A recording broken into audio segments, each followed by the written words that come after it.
Hi Megan, I'm just looking over your brochure project because you mentioned that to me today. It looks nice. I do like the color scheme that you chose. I like the pictures you chose, but there are some issues. One of the main ones is that I did notice that your PDF file does not have the crops or the bleed marks included. So if I go in here to your folder and just open it up, I can tell that there's nothing there. So I can show you how to do that right now by going into your InDesign document. So if once you're in here, you do a file, export to get your PDF. You'll have to do this after you do your file package, after you make the changes in this video. And you'll have to replace the PDF or make a new one that the file package made. So let's make this a Adobe PDF print. I'm going to replace the one that the package made, the PDF that the package made. We're going to make a new one.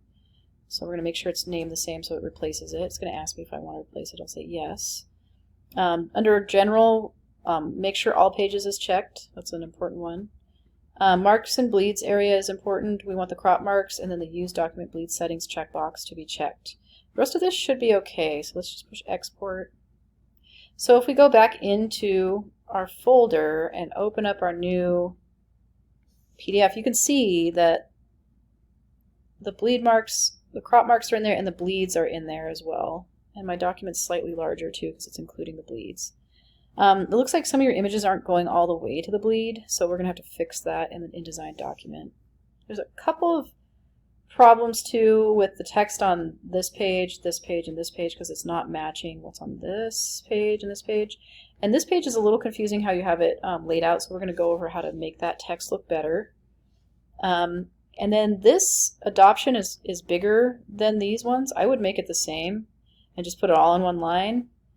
And make sure that this is the same as this here too, as this, I guess is what I mean.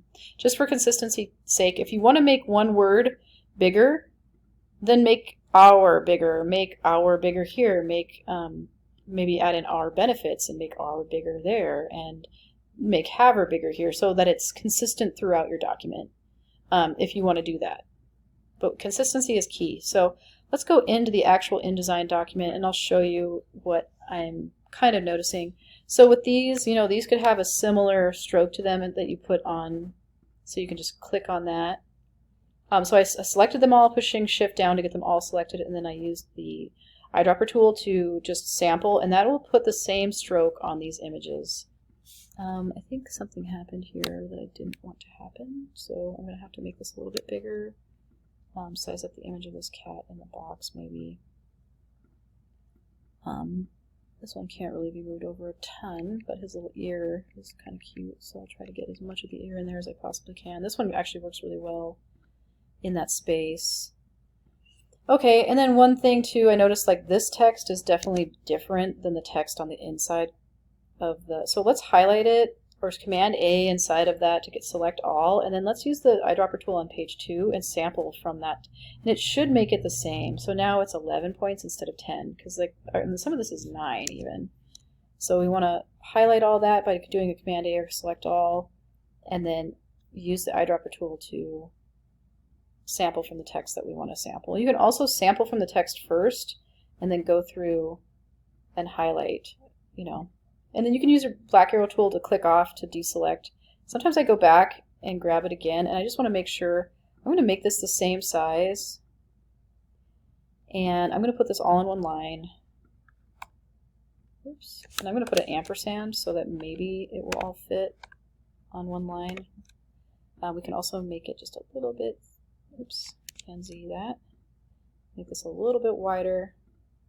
We want to put everything here, we want to line it all, so I'm pushing shift to get them all, and then, oops, I did something wrong. This should, either way, I guess we can just knock it down here. And there is quite a bit of space between the title and the, but I don't want it to be too much space either, and I want this to match. Looks like there might be some missing text, but maybe not. I'm not quite sure why that happened, but I want this space to be the same as this space up here in between all of these titles. That's looking better. This one's too much, so we're going to kind of try and match. There we go, that's a little bit better. We can double click to kind of make that Ooh, that did not work the way I wanted it to. But something like that. Make sure that these are lined up on the sides. Oops. Oh, this is aligned to spread. We need to put it aligned to selection. That's why that's happening. Okay. This could maybe be shrunk down just a little bit, just so that it's not so close to the edges. And then we want to fix the images, the bleeds on the images. I think we just need to use the white arrow tool and just size up the box inside of there to make it go all the way to the red bleed line that goes all the way around the document.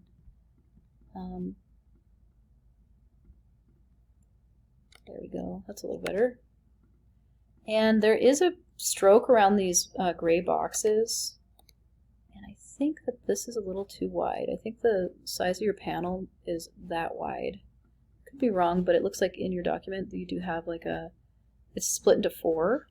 And that's over, that is not matching up very well with the pink line that's there. That looks a little bit more even. So the size of the panels are important. It's important to know where your fold lines are going to be. I don't know where your actual template is, or there's no guidelines in here, so I'm not quite sure where your fold lines are, which is another issue. But as long as this is divided by 4 as long as it's divided by 4, I'm guessing that would work. But this looks a little bit thicker to me than maybe the other ones, but it could just be an optical illusion. So you might want to check your panel sizes as well, just to make sure that you have it right. Okay, so I fixed the bleeds on there. I fixed a few of the issues with the spacing of the text. Made this text match. Maybe take out the HTTPS on some of these. I noticed this in a couple spots. Probably gonna have to fix this phone as well. One thing I could do is just kind of make this box bigger, so everything kind of fits a little bit better. And then maybe move these over here, and then maybe move this down here. And then I think this just needs to be opened up a little bit. I think that there's a website under here that we want to take the HTTPS off of.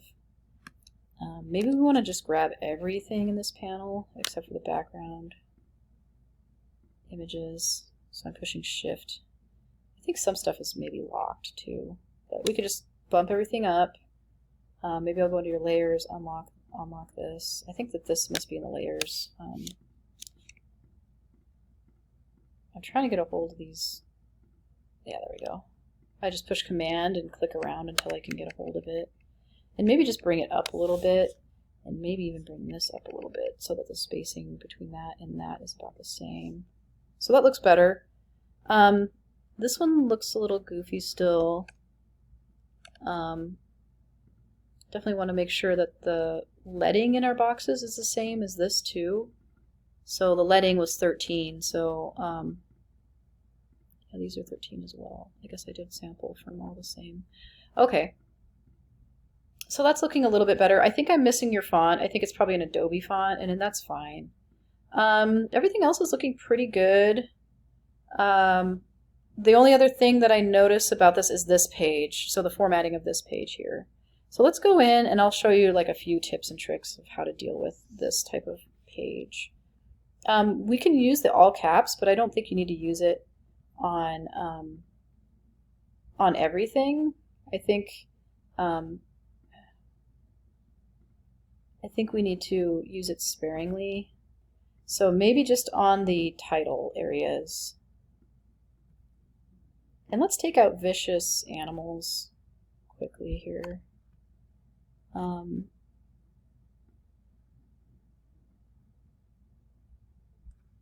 Take that out.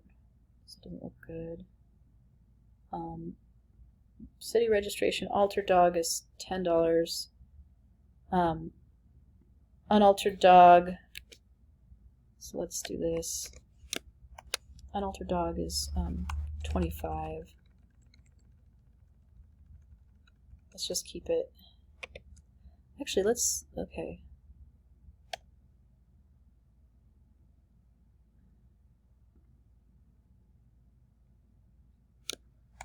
I'm not quite sure how this is actually. Maybe it's 15 and then 25. And then we can just do like this, and then 15.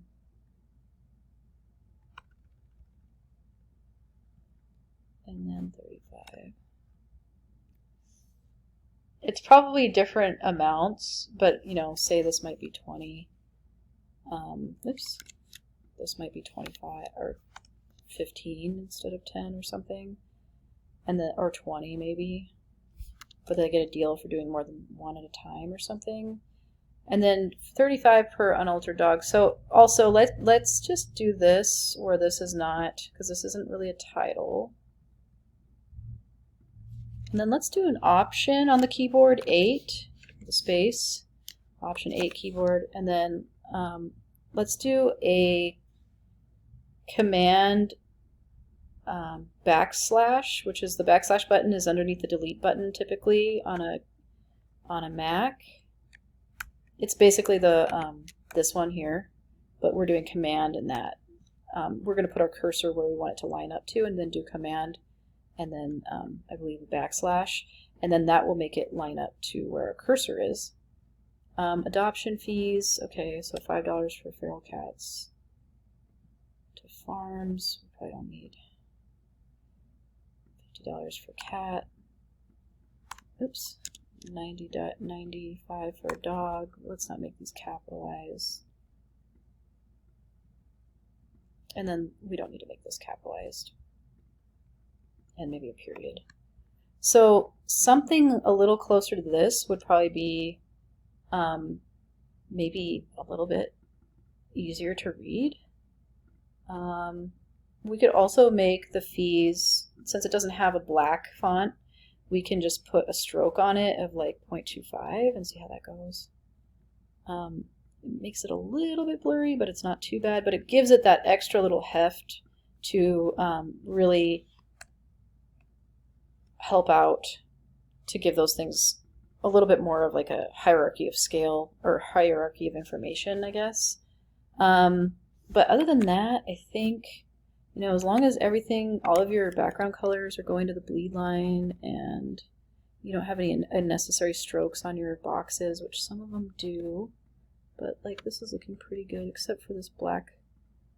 This dark color needs to come all the way down to the bleed line.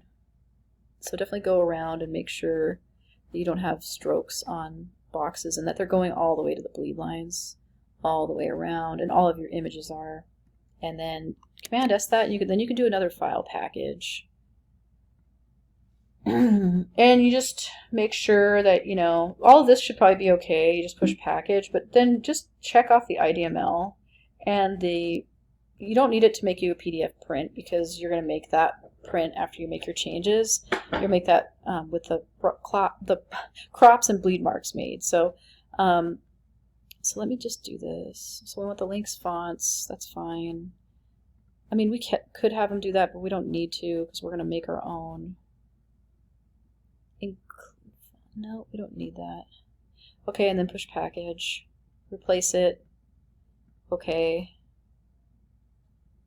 Package. Replace.